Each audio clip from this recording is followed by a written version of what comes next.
Welcome to the Heart of the City, Regina Downtown podcast series, episode 3. I will be your host, Dominika Deneve, Manager of Marketing and Communications for Regina Downtown Business Improvement District. Today's guest, Mandy Bishop, massage therapist and owner of Mandala Massage, returns to the podcast for Wellness Wednesdays. Welcome, Mandy.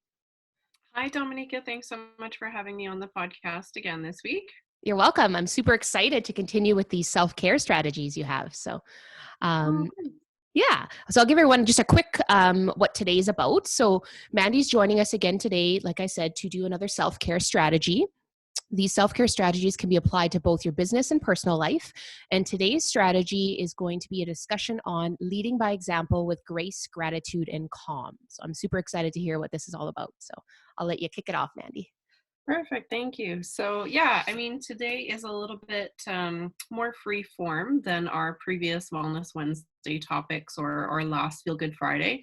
There's no specific formula or set of steps for you to follow, but really we are just highlighting that we need to lead by example in this challenging time that we all find ourselves in. So whether that's as a parent leading by example and, really presenting with an attitude of calm and an attitude of grace to your children or to your partner or to your employees, I think really that is what is going to float us all through this challenge and through this COVID-19 pandemic and get us through to the other side.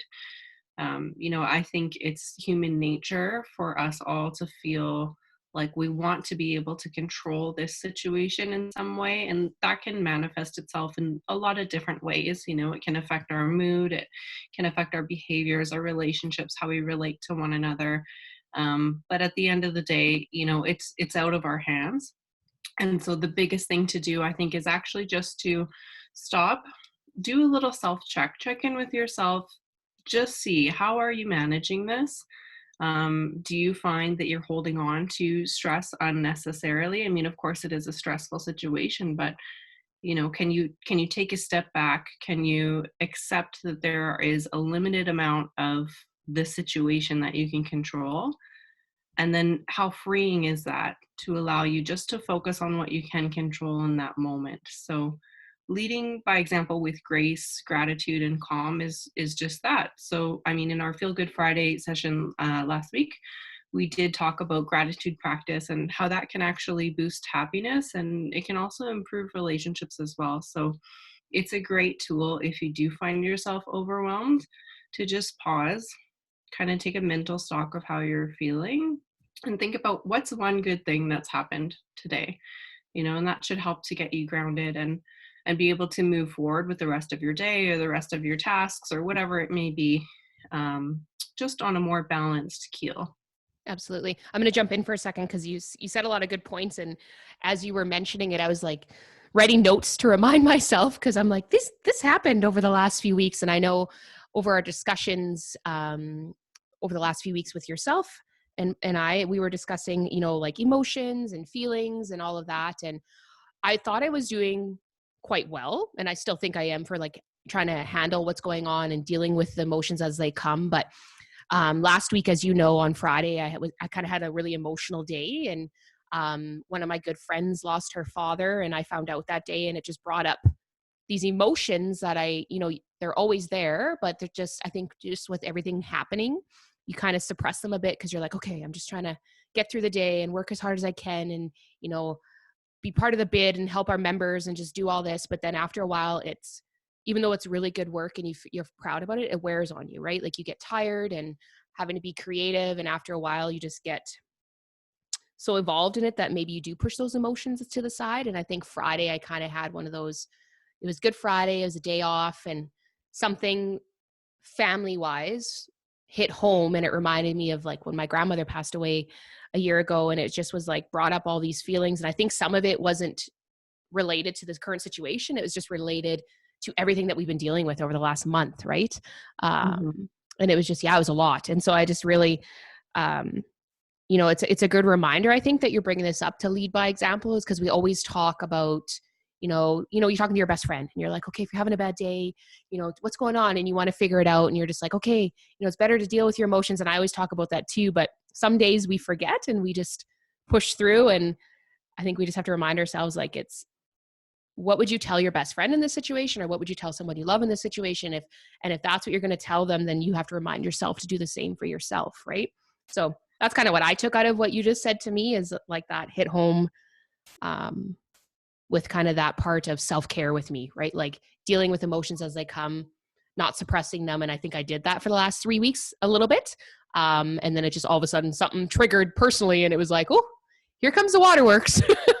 So For sure. yeah. And I know Yeah. that was a big mouthful, and I had to get, like, it just was like, oh yeah, that was one of those moments. And that day, even when we did the Feel Good Friday, you knew I was kind of going through that, and you're a sweetheart. You're just like, if you don't talk that much, I totally understand. Yeah. And then even that day, like during that, I was fine, but then I had a yoga class after, and I cried the whole time. I've never done that before. And I was like, oh, wow. So, just, Yeah, and that's a really great segue actually into, that whole movement matters topic. So certainly the body does have what's called the somato-emotional connection. So okay. there's, lots of different great books out there, just explaining how sometimes we can store some of our emotional memory in our body's tissues. So, that's a perfect example. You had a really tough day. You were able to do some yoga and relax your nervous system enough to release some of that guarding of your emotional state, and then flows the waterworks, right? And Mm-hmm. it can be a difficult thing to live in a culture where we're not necessarily super open about processing our feelings, or in a crisis like this, and resulting economic recession and catastrophe, really. There's a lot of pressure to be productive, and I'm not saying anything against that. I think we do still need to be productive. We do still need to be focused on our businesses and focused on our work. But I had seen this meme go around the internet, and so a few people have commented on it, and the meme says, if you have gotten through this quarantine time and you did not improve yourself, or you did not work on your business, or you did not write a book, or you know what I mean, then you failed. Oh, And wow. I really take issue with that, because it's not an accurate representation of how traumatic this experience has been for everyone in the world. I can't think of a country that the coronavirus has not affected. Mm-hmm. And so it is important to do just as you did, checking in with yourself when you need to, and recognizing, like, I have pride in my work and all that great stuff, but it's okay for me to put that aside for a moment and process my emotions, so that I'm capable of moving forward with grace and gratitude and calm, right? So, Absolutely. Yep. after a while, the adrenaline and the stress is going to wear a person out.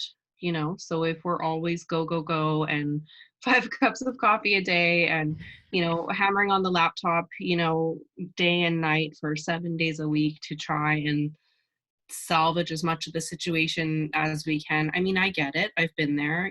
I totally relate to that. This is a very challenging time for myself as a business owner as well. But at the end of the day, you will crash, whether you want to or not. Like, the body can just only handle so much stress and adrenaline.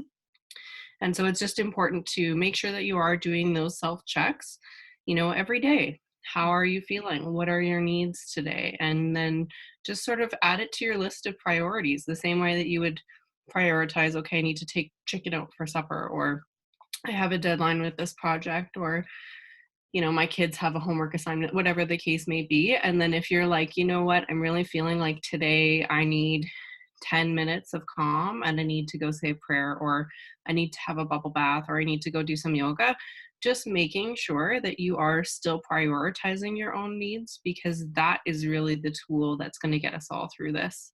Absolutely. Well, and that's the thing, like if we're staying home to stay out of contact with everyone, right? And then if you're just go go go working so hard at home and just not taking care of yourself, you're still going to get sick and wear yourself down, even though you're not going out in the public and getting it from somebody else, say, right? You're still going to get sick in a different way, and getting sick and unhealthy in this situation isn't going to help anybody, right? Because it's going to be so hard to come out of that after, and you get like in a slump, right? And then it's just like every day you're like, oh, it's the same thing. Like you just have to keep, even though we're in a new normal, I think it's really important too to figure out what is your, like you said, doing the self checks and your priorities, and what do you value, and what is it that you normally would be doing in your day that would make you happy and kind of have those brain breaks? And how are you going to be able to pivot what you're doing now and include that into it, right?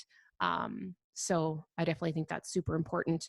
Do you want to, Mandy, we can add it after too, but what you mentioned something, because you were talking about when I got upset in yoga and just how your body releases. And what was that book again that you mentioned? Oh, so there's a few of them out there. One of them is called The Body Keeps the Score. So if you're interested in learning about what's called the somato-emotional connection, I'll just bring it up here. I have a copy of it. I think it's more trauma related, but I'm just going to bring it up here. Okay. I think someone commented on my Instagram account, actually. I put like a stack of what I've been reading lately on there and just said, hey, what are you reading? Comment below. And somebody put that one. That name sounds familiar now. So, and she was part of my yoga instructor group. So there we go. So The Body Keeps the Score is definitely more related to like survivors of abuse and trauma. So, absolutely, if you feel that that's relevant to you or whomever is listening, it's a wonderful book and I recommend checking it out. But even if you just take a quick Google and Google the somato-emotional connection, you'll find there's a few books there. There's a few different, of course, I'm a manual therapist, so there's a few different modalities out there. For example, craniosacral therapy that focus on that somato-emotional release. For me, it's a really interesting topic I'd like to delve more into. And it's also part of the reason why I'm taking a minor in psychology at the moment. So, so yeah, it's really just acknowledging that when we do things like that, sometimes the yoga, and we might surprise ourselves with all the emotions that we're feeling. But my perspective on it is really that when we're doing the yoga, we're doing a series of both stimulating and then relaxing movements. They stimulate and then relax the nervous system, and then we're able to release some of that guarding. Everybody has a certain level of guarding depending on the situation and depending on the person.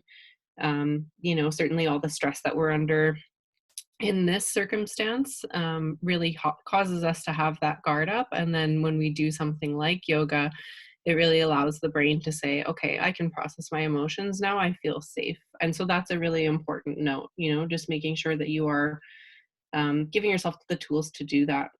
No, that makes sense. Yeah. The other thing I was going to say too is it's really easy to keep working past 5 o'clock while you're at home, because you're already at home and you might be like, okay, well, I have a list of 20 things I need to do and I'm on number 13. It's okay, guys, to, just close the laptop at 5 o'clock, make dinner, talking about having some semblance of routine and sticking to that routine to give you a little bit of feeling of that normalcy back, and to keep the train on its tracks and not go too far off the deep end with hyper productivity as a means to try and control the situation, because as we've discussed, you'll just burn yourself out. So oh yeah, you can't maintain that at all. Hence what yeah, happened after a month, and all of a sudden the one day off, you're like, I'm crying. Why am I crying so much? and that's okay Yeah. too, you know what I mean? Like, I think it's really this is such a valuable time to reconnect with our emotions and to recognize that it is okay to cry. You're only human, we're all only human. We do experience a broad range of emotion, and that's totally normal and healthy. So, it's okay to recognize, like, you know what, today this is just what I need to shed some tears, and I need to let that out. Much better for you to process your emotions than to try and hold them in, right? Because they'll keep coming back up. So Absolutely. So with the leading by example, I think you've given some good examples of how it's related. It could be personal, you could be a parent, you could be, just a friend, whomever, right? Dealing with the situation, and then having that calmness and grace to how you kind of move forward through your day and how you process the situation, and just, thinking about things that are out of your control, that you don't focus on those, right? Like, we can't control what's happening. We can control our immediate needs and what's going on, but not what's outside of that. So what examples do you have, or techniques? Because I know we mentioned a few things for gratitude, but is there anything related directly to that? Did you want to touch on like the 5 things that we're grateful for again? Is that where you were maybe thinking of with this piece, or is there a new technique with the gratitude that you wanted to add in? So, I mean, I would still say stick to what are 5 things that you're grateful for, even if you can just come up with one. That might look differently for different people. Some people might want to say a prayer and express their gratitude that way. Some people might want to journal and express their gratitude that way. Some people might just want to be on the fly and think about, okay, I'm feeling really frustrated at this moment. What's 5 things I can list off that I'm happy about or grateful for?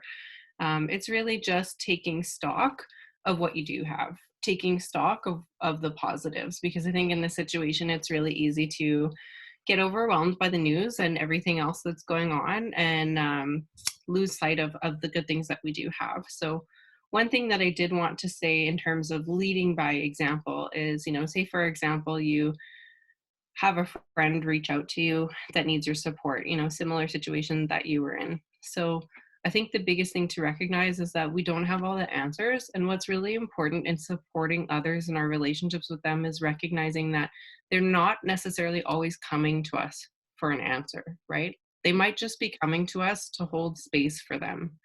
They may just need to be heard, they want to True. let their emotions out and they want to feel heard and seen, and that may be all that they need. So I think that community is so important. It's always important, but especially in a situation like this, I mean, we need each other, right? So important to reach out to others to see how they're doing, and just keeping that in mind that we don't necessarily have to have an answer. We don't necessarily have to have a solution to the problem, but just learning to hold space for others and learning to hold space for ourselves too. That's really important. Just writing that Yeah. down too. Well, and that, yeah, just staying connected, right? And I think Mhm. too, in the beginning, people maybe didn't know what to do, right? Like, because it was so new. They're like, "What's Zoom? I've never been on Zoom before, and what's this?" Right. Right? Like, it's like Yeah. all new, but there's so many ways to virtually stay connected. And I even mentioned it to a couple of my friends who we haven't been able to have coffee like for the longest time, even like Mhm. pre the situation. And we laugh kind of now. We're like, why didn't we think to do a Zoom call, or like, there's I these know, like right? apps and stuff before, right? Like, how silly. Why wouldn't we have? But I think And there you go. I don't know. That's like a part of the gratitude thing, right? Is, there are some positives that are going to come from this. I'm sure that there will be a lot of light bulb moments in terms of like workplace productivity as a result of needing to communicate Oh yeah. digitally. You know what Yeah. I mean? And then too in your relationships, right? So, but yeah, just one other thing I wanted to say about, leading by example. That doesn't necessarily mean having all your stuff in a pile, having it all together 100% of the time, and always being that graceful, calm, wonderful person everyone can rely on. That's not what I'm saying. You know what I mean? It's just not realistic to the human experience. So, what it means is giving yourself grace when you need it, giving others grace when they're at the end of their resources due to how taxing emotionally and mentally the situation is.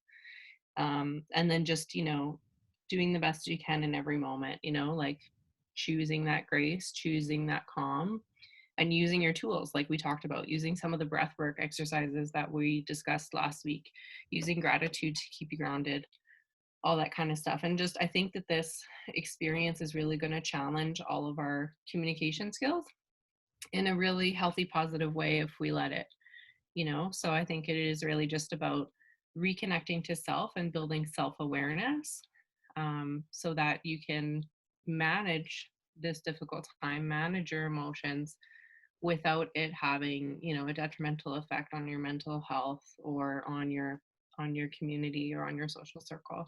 Mhm. And teaching that, to your kids, teaching that to your partner, teaching that to your loved one, everyone trying to do their best despite a really challenging circumstance, and just remembering to reach out to, professional mental health supports if you need it. So you can definitely call, the mobile crisis unit if that's what you need at the time, or there's a lot of different resources. I think Saskatchewan.ca has actually um, made a page specific to mental health support. So I would say check that out if that is something that you need, and just that there's no shame in doing that. Absolutely. Is there anything else you'd like to add, Mandy, for today's strategy, or do you think No, I think that's it. that's The good? only other notes I had were, I have notes on self-care, notes on self-connection, which I think we've already discussed, and then boundaries. So looking at our communication and looking at our behaviors and who does it serve And are we respecting our own boundaries when we're met with some of those expectations from others? So, like we said, it's okay to close the laptop at 5 o'clock. It's okay to set boundaries with work, even though we're just learning how to work in this new environment and under these new circumstances. It's still okay to set healthy boundaries around what you're able to accomplish at the time. And that being said, just recognizing if you're feeling a need for control because the situation came out of nowhere and it's the only thing that gives you some normalcy, and you're seeing a strain on your relationships as a result of your need for control, then I think it's that reconnection to self, bringing back that self-awareness and recognizing that your family members, your roommates, your partner, they need boundaries too, right? And so you need to take a step back and recognize that the situation is not something that we can control, and we need to be respectful of others, and we need to process our emotions and our stress so that we can all get out of this in a healthy way. Absolutely. And they could be just simple, like it's not like big complex boundaries, just little things. Like I even think of one on Saturday. My mom was trying to get a hold of me for something, and I was right in the middle of, like my zone of reading and just really like focusing on the book I was reading. And I just said, sorry, like I'm just reading, I'll call you back after. Right. And just little things like that, just really protecting that space maybe that I carved out for myself that afternoon, and just really wanted to focus on that book and the care that I needed and what I was really trying to dive in and learn. So that was kind of an example on my end, I think this weekend, where very minor, but it just made me stay focused on what my goals were for that day. So Yeah, and it sort of brings it back to our last like feel good Friday when we said, stop, drop, and breathe. That was a good tool, and it's almost like stop, drop, and boundaries sometimes when you need to, true. right? Yeah. So Yeah. it's just recognizing that you have the autonomy to like be like, hey, wait a minute, I need to think about this. Is this what I really need at the moment? How am I coping? All that kind of stuff. Because it is a very it's an unprecedented situation, and it's dynamic. And so I think it's just really focusing on that connection to self and checking in and, meeting your needs based on what the situation dictates, because, moment to moment, this thing can change.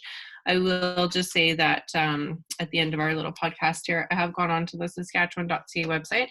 There is actually a page discussing mental health and COVID-19. So if you or anyone needs to seek some mental health support, there's absolutely nothing wrong with that. It's very healthy to do so. And if you go to Saskatchewan.ca and then you click on the mental health and COVID-19 page, there's a lot of different resources for you. And there's quite a few specific to the different communities within our province as well. So highly recommend that if you need that, just to check it out and reach out as needed. Awesome. Thank you, Mandy.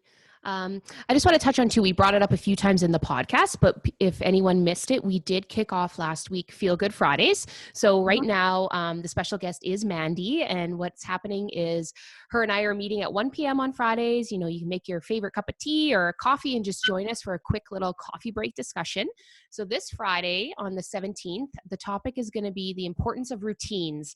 And then Mandy's going to discuss a little bit of the psychology of what routines actually are. And then there's some self-care strategies mixed into that with some stretching, how to stay hydrated, and then the importance of movement. So this Friday, 1 p.m., Mandy and I will be doing a Feel Good Friday coffee break discussion. And I look forward to learning some new tips on this one as well. So anything you want to add regarding this Friday? Yeah, for sure. So myself, I'm in my third year of kinesiology, and of course majoring in human kinetics and looking to add a minor in psychology. And what I will say is that I'm quite interested in neuroplasticity, and one of my mentors has sort of focused on neuroplasticity and motor control. So what we'll be talking about on Feel Good Friday is sort of the psychology of routine and the neuroplasticity of habits. So neuroplasticity is really just how the brain grows and changes. And so we can cue the brain in a positive way through repeated, positive measures or positive self-talk, or we can cue it in a negative way if we get a negative stimulus. So we'll just be talking on Friday, pretty quickly, sort of a quick 15-minute coffee chat about how if we repeatedly stick to our healthy habits that we're trying to adopt in self-isolation, or if we stick to our routine, that it does give us sort of that feeling of normalcy and predictability, which can bring about some calm into our lives. And I think we all need that right now. So especially this is a great time to, build some healthy habits. If there's something that you're like, I'm really not great at taking my vitamins every morning, and that's something I'd like to work on. This is the perfect time to do that. And it's really just about repetition. The more you do it, the more it sticks. Absolutely. So Feel Good Fridays are on Instagram. They're going to be live format and they're at 1 p.m. So we hope to see you then. And then lastly, I just want to touch on next week, our Wellness Wednesday. Mandy will be joining us again. And next week, we're going to talk about the self-care strategies when it's related to connection to self and staying resilient in self-isolation. So that sounds like it'll be a good one as well here. And anything you want to touch on quickly with that, or do we want to leave it and save it for next week? No, I think we'll save it for next week. I don't Awesome. want to overwhelm everybody, but thank you guys so much for tuning in with us today. I really enjoyed our little Wellness Wednesday chat. I hope everyone is doing okay. If you're curious and you want to follow along with what I'm doing on self-isolation, you can visit my social media channels. I do have a YouTube channel as well. And basically pick your favorite platform and type in the search bar Mandala Massage Regina and you'll find me. The only exception would be Twitter. And there my handle is Mandala YQR. Awesome. Thanks, Mandy. Well, at that note, we are going to end the podcast for today, and we will see everyone on Feel Good Friday at 1 p.m. on Instagram Live. Talk soon. Bye-bye. Dominica, bye.